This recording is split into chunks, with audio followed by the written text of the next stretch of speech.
Hello friends, welcome to the A to study. कैसे हो आप सभी? आई होप आप लोग बहुत ज़्यादा अच्छे होंगे। गाइज, सबसे पहले तो गुड मॉर्निंग एवरीवन। और आज का हमारा वोकैब का जो है डे 4 है, ठीक है। तो डे 4 में आज हम करने वाले हैं क्या, आज करने वाले हैं एंटोनिम, ठीक है। तो गाइज हमने 3 दिन क्या किया, साइनोनिम किया, और बाकी के 2 दिन एंटोनिम करेंगे। टोटल 5 दिन हो जाएगा।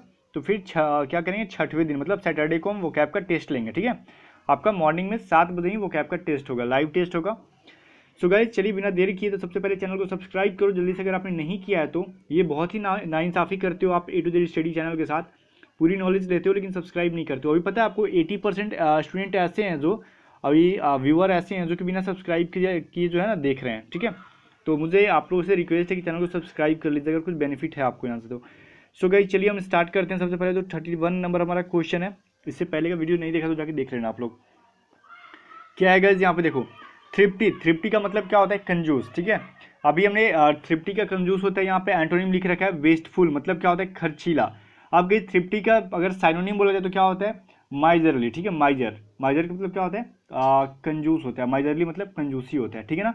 तो वही बात है थ्रिफ्टी, इसे नोट करो। सिर्फ यहाँ पे नोट कर लिया आपने। थ्रिफ्टी का मतलब क्या हुआ, कंजूस। वेस्टफुल मतलब क्या हुआ, वेस्ट का मतलब क्या होता है, बर्बाद करना, ठीक है। वेस्टफुल का मतलब क्या हुआ, खर्चीला, वही है, मतलब पैसे बर्बाद करना है ना। वेस्ट से ही बना है वेस्टफुल, ठीक है। सो गाइज, यहाँ पे सेंटेंस देखो आप लोग। Most of rich person are thrifty, मतलब अधिकांश जो अमीर लोग क्या होते हैं, वो कंजूस ही होते हैं। ये फैक्ट है। आप भी बहुत अमीर हो तो बुरा मत मान लेना, है ना गाइज। तो ये हमारा 31 नंबर क्वेश्चन हो गया। अब देखते हैं हम सेकेंड नंबर क्वेश्चन क्या है। अब देखो फास्टिडियस, ठीक है। फास्टिडियस का मतलब क्या होता है, साफ सुथरा या फिर ध्यानपूर्वक भी होता है, ठीक है। फास्टिडियस का मतलब क्या हुआ, साफ सुथरा या फिर ध्यानपूर्वक। एक मीनिंग का बहुत सारा, एक वर्ड का बहुत सारा मीनिंग निकल सकता है, लेकिन फिलहाल हमें जो अपने उसका जो एंटोनिम बता रहा हूँ उसके अकॉर्डिंग मैं आपको इसका हिंदी भी करा रहा हूँ, ठीक है। अब उसका एंटोनिम हो जाएगा हमारा सैबी। सैबी का मतलब क्या होता है, गंदा, ठीक है। गंदा या फिर बेढंगा, है ना, वही होता है सैबी। फास्टिडियस का एंटोनिम हो जाएगा यहाँ पे सैबी, अगर इसका अर्थ निकलता है साफ सुथरा के अर्थ में तो, ठीक है। Rabbit is a fastidious animal. Rabbit को आपने देखा होगा कितना साफ सुथरा रहता है, कितना प्यारा सा लगता है ना, खरगोश, वही है गाइस। चलिए हम नेक्स्ट क्वेश्चन देखते हैं। हमारा नेक्स्ट क्या है यहाँ पे, इनोवेट। डॉक्टर विवेक बिंद्रा की वीडियोस कितने लोग देखते हो, जरा मुझे कमेंट करके बताना। बिकॉज वो बार बार बोलते हैं अगर बिजनेस को ग्रो करना है तो इनोवेशन लाना होगा, है ना। मतलब कुछ नया आविष्कार करना होता है, वही है इनोवेट करना। इनोवेट से ही बना है इनोवेशन, ठीक है। इसका एंटोनिम हो गया कॉपी करना, कुछ नया ना करके बल्कि किसी का नकल मार देना। तो नकल मारने वाले लोग ज़्यादा दूर तक जाते नहीं है, ठीक है। कहीं ना कहीं एक मोड़ ऐसा आता है जो कि फिर पीछे गिर जाते हैं। सो गाइज, इस चीज़ से बचना आप लोग, नकल करने से। तो क्या करने की कोशिश करो, इनोवेट करने की कोशिश करो, खुद में एक नया इनोवेट करो, ठीक है। जैसे हम लोग देखो रैंडमली वीडियो डालते थे, कभी मैथ डाल दिया, कभी ये डाल दिया, फिर मैंने कुछ इनोवेट किया अपने आप में ना, कुछ नया करने का क्या कोशिश किया कि नहीं, एक सीरीज चलाना है ना, वही बात है इनोवेट। इनोवेट का मतलब क्या हुआ, नया आविष्कार करना। अब सेंटेंस देखो, सेंटेंस क्या है यहाँ पे, the rate of innovation is increasing rapidly, ठीक है। अब यहाँ पे अगर पूरा साइड सेंटेंस आपको नहीं दिख रहा है, मैं थोड़ा सा छोटा करके दिखाता हूँ। हाँ, अब दिख रहा होगा क्लियर आपको। The rate of innovation is increasing rapidly in Japan, ठीक है। जापान की बात की जा रही है। जापान में आविष्कार का दर जो है तेजी से बढ़ रहा है, ठीक है। वो हमारे इंडिया को जरूरत है। तो वही बात हुआ, इनोवेट का मतलब हुआ, इनोवेट से ही बना हमारा इनोवेशन, ठीक है। चलो अब देखो एनेक्सस। एनेक्सस का मतलब होता है क्या, चिंतित, हमेशा चिंता में रहना, टेंशन में रहना, समझ में आ रहा है। एनेक्सस का मतलब होता है चिंतित, ठीक है। इसका एंटोनिम हो जाएगा केयर फ्री, ठीक है। केयर फ्री का मतलब क्या हुआ, उसे कोई चिंता ही नहीं है, ठीक है। अब एनेक्सस का मतलब या फिर केयरफुल, केयर फ्री का जो आपका एंटोनिम अगर निकाले तो केयरफुल होता, ठीक है। केयरफुल का मतलब होता है ध्यानपूर्वक या फिर चिंता रख के कोई काम को करना, ठीक है। ये लेकिन केयर फ्री क्या हुआ, केयरफुल, और एनेक्सस का क्या हो गया, एंटोनिम हो गया बिल्कुल। ये मतलब इसको किसी काम का चिंता ही नहीं है, होगा नहीं होगा। कुछ बहुत सारे स्टूडेंट होते हैं ना, पढ़ते हैं लेकिन उन्हें कोई टेंशन नहीं रहता है, जॉब होगा होगा नहीं होगा देखा जाएगा, इसके बारे में कुछ चिंता नहीं है। वही बात है, जो लोग टेंशन लेके पढ़ते हैं वो याद कर लो, एनेक्सस क्या होता है, चिंतित। टुडे सीता सिम्स एनेक्सस, आज जो है सीता कैसी प्रतीत हो रही है भाई, चिंतित दिख रही है वो, है ना, वही चीज़ है यहाँ पे। चलो 35 नंबर देखते हैं क्या, हैजी। हैजी का मतलब क्या होता है, धुंधला। जब ठंडे का मौसम रहता है देखते क्या हो, चारों तरफ कुहासा रहता है, कोहरा रहता है, ठीक है, और हमें कुछ दिखाई नहीं देता है, धुंधला प्रतीत होता है हर एक चीज़, ठीक है। या फिर बहुत ज़्यादा पोल्यूशन की वजह से स्मॉग हो जाता है जो दिल्ली में होते रहता है, ठीक है। उस कंडीशन में भी क्या होता है, धुंधला हो जाता है पूरा इन्वायरमेंट हमारा, ठीक है। वही चीज़ है, हैजी का मतलब क्या हुआ, धुंधला। अब इसका एंटोनिम हो गया कि क्लियर। आप बोलते हो ना चलो मौसम आज तो क्लियर हो गया, मतलब क्या आसमान साफ है या फिर स्पष्ट है, वही हुआ।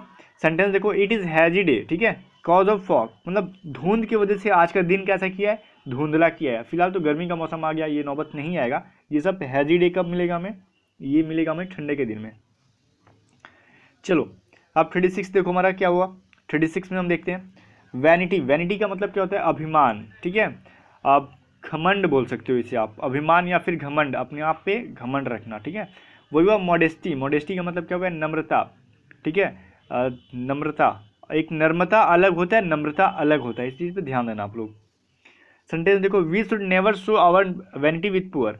हमें क्या करना चाहिए, गरीब के सामने या फिर गरीब के साथ कभी भी अपना वैनिटी नहीं शो करना चाहिए। ये नहीं दिखाना चाहिए हम बहुत अभिमानी, हम बहुत घमंडी। अपना घमंड कभी नहीं शो करना चाहिए गरीबों के साथ, मजबूरों के साथ। ये आपको मैं एक रियल बात बता रहा हूँ, ठीक है। सेंटेंस के अलावा तो अलग बात है। अपने आप में अभिमानी होना अच्छी बात है, लेकिन किसी मजबूर के सामने कभी अभिमान नहीं शो करना चाहिए, अपना वैनिटी नहीं शो करना चाहिए, ठीक है। चलो हम नेक्स्ट देखते हैं क्या हमारा नेग्लिजेंट। नेग्लिजेंट का मतलब क्या होता है, लापरवाह। अभी हमने पढ़ा ऊपर क्या, केयर फ्री। केयर फ्री वही है लापरवाह, उसे किसी चीज़ की चिंता नहीं है, ठीक है। उसका साइनोनिम हो जाएगा नेग्लिजेंट, ठीक है। और एंटोनिम इसका क्या हो जाएगा, केयरफुल, सावधान। हमने पिछले में केयरफुल का मैंने आपको यहाँ पे बात किया था पिछले क्वेश्चन में, है ना। केयर फ्री का भी एंटोनिम हो जाएगा केयरफुल, ठीक है। और नेग्लिजेंट का भी हो जाएगा। एक वर्ड का बहुत सारा साइनोनिम एंटोनिम होता है, बस आप याद करते जाओ। नेग्लिजेंट का मतलब क्या होता है, लापरवाह। और केयरफुल का मतलब क्या होता है, सावधान, ठीक है। किसी काम की टेंशन लेके काम नहीं करना, काम होगा नहीं होगा सब बराबर है। Raju is so negligent to his work, ठीक है। राजू अपने काम में काम के प्रति बहुत, यहाँ पे भूत लिख दिया मैंने, ठीक है, बहुत लापरवाह है। यहाँ पे टाइपिंग की वजह से हो जाता है थोड़ा बहुत, ठीक है। तो यहाँ पे क्या होना चाहिए कि बहुत लापरवाह है। चलिए हम नेक्स्ट देख लेते हैं, हमारा नेक्स्ट क्या है। अब देखिए 38 में क्या हमारा, नीट। नीट का मतलब क्या होता है, साफ सुथरा, ठीक है, या फिर साफ बोल सकते हो। उसका हो गया एंटोनिम क्या हो गया, स्लॉपी। स्लॉपी का मतलब क्या होता है, गंदा या फिर बेढंगा। नीट का मतलब क्लीन भी हो सकता है, क्लियर नहीं, क्लीन, हाँ क्लीन हो सकता है, ठीक है, साफ सुथरा। इसका साइनोनिम हो जाएगा क्लीन। एंटोनिम की बात करें तो क्या हो जाएगा एंटोनिम हमारा, स्लॉपी। स्लॉपी का मतलब क्या होता है गाइस, गंदा या फिर बेढंगा, किसी काम को ढंग से नहीं होना, ठीक है। अब जब सेंटेंस में अगर यूज करते तो my room is neat and clean. आप लोग वर्ड सुने होंगे, नीट एंड क्लीन, साफ सुथरा, ठीक है। कुछ लोग कॉपी पे लिखते हैं, जैसे मैं ही कॉपी पे लिखता हूँ तो बिल्कुल नीट एंड क्लीन नहीं लिखता हूँ, ठीक है, इतना समझ जाओ।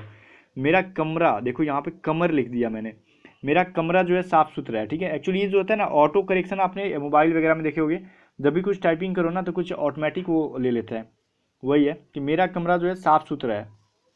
चलो नेक्स्ट देखते हैं, हमारा नेक्स्ट क्वेश्चन क्या है यहाँ पे, विकेड। विकेड का मतलब क्या होता है, धूर्त, ठीक है। इसका एक साइनोनिम हो जाता है कनिंग, ठीक है। मैंने वीडियो को रोका था एक्चुअली, यहाँ पे जो कमरा को देखो, मेरा कमरा यहाँ पे लिखना था ना, तो कमर मैंने लिखा था, उसको एडिट कर दिया है। अब देखो यहाँ पे 39 में क्या हमारा, विकेड। विकेड का मतलब क्या होता है, धूर्त, या फिर इसका हो जाएगा CU, एक मिनट ध्यान से सुनना, लिख लेना, CUNNING। कनिंग का मतलब ही क्या होता है, धूर्त, ठीक है। फ्रॉड का मतलब ही क्या होता है, धूर्त। ये सभी जो है विकेड के साइनोनिम है। लेकिन हम एंटोनिम की बात कर लें, गुड हो जाएगा, ऑनेस्ट हो जाएगा, ये सभी जो हो जाएंगे इसके एंटोनिम हो जाएंगे। विकेड, विकेड का मतलब क्या होता है, धूर्त व्यक्ति। कुछ फ्रेंड्स भी हो जाते हैं कभी कभार धूर्त ही कर देते हैं। अगर सेंटेंस में हम यूज करें तो क्या होगा, we should keep away from wicked person. हमें क्या करना चाहिए, हमेशा धूर्त लोगों से हमेशा दूर रहना चाहिए। ये आपके सेहत के लिए भी बहुत ज़्यादा फायदेमंद होता है। धूर्त लोगों का कोई ठीक नहीं है, कब हमें धोखा देके निकल जाएंगे वो लोग, ठीक है। तो इसका आप साइनोनिम और लिख लो, CUNNING, या फिर फ्रॉड, FRAUD, ठीक है। ये सभी चीज़ें आप लोग लिख लेना, लिखते जाना। यहाँ पे PDF में कम मिलेंगे, बाकी नोटबुक पे लिखते जाना आपने। अब देखो लास्ट क्वेश्चन हम देख लेते हैं, हमारा क्या है, ये हमारा 1 मिनट, ब्लॉक। ब्लॉक का मतलब क्या होता है, जमा कर देना, ठीक है। सेक्टर 1 सेक्टर 2 वाला, अभी ब्लॉक की बात नहीं कर रहा मैं यहाँ पे। जैसे कुछ लोगों का ब्लॉक जो होता है ना, सेक्टर घर का जो होता है, मोहल्ला वगैरह रहता है ब्लॉक के अकॉर्डिंग, उस ब्लॉक की बात नहीं की जा रही है। ब्लॉक का मतलब यहाँ पे जमा कर देना, ठीक है, जाम लग जाना, है ना। ट्रैफिक क्या हो जाता है, ब्लॉक हो जाता है, ट्रैफिक जाम हो जाता है ना। वही है, क्लियर मतलब साफ करना या फिर साफ रहना। तो वही traffic was blocked by cattle. क्या होता है कभी कभार कि रास्ते में बहुत सारे मवेशी, आप कहीं जा रहे होते हो, बहुत सारे मवेशी पार करने लग जाते हैं, वैसी कंडीशन में क्या होता है, तो रास्ता जाम हो जाता है। तो मवेशियों से रास्ता जाम था, इसे हम हिंदी में बोल सकते हो। चलो हमें सेंटेंस होता है तो मैं आपको बताने के लिए बस यूज करता हूँ, सेंटेंस पढ़ना कोई जरूरी नहीं है, बस ये सोचो कि इसका यूज़ कैसे होता है। ब्लॉक का मतलब होता है जाम करना या फिर जाम हो जाना, क्लियर उसका एंटोनिम हो जाएगा, ठीक है। चलो आज के लिए इतना काफ़ी है, 10 क्वेश्चन हमारा हो गया। सो वीडियो को लाइक कर देना, चैनल को सब्सक्राइब कर देना, फिर से आपसे रिक्वेस्ट है। और इसके अलावा जो भी आपको कमेंट में करना है, कमेंट जितना करना हो कमेंट कर दिया करो, ठीक है। Good bye.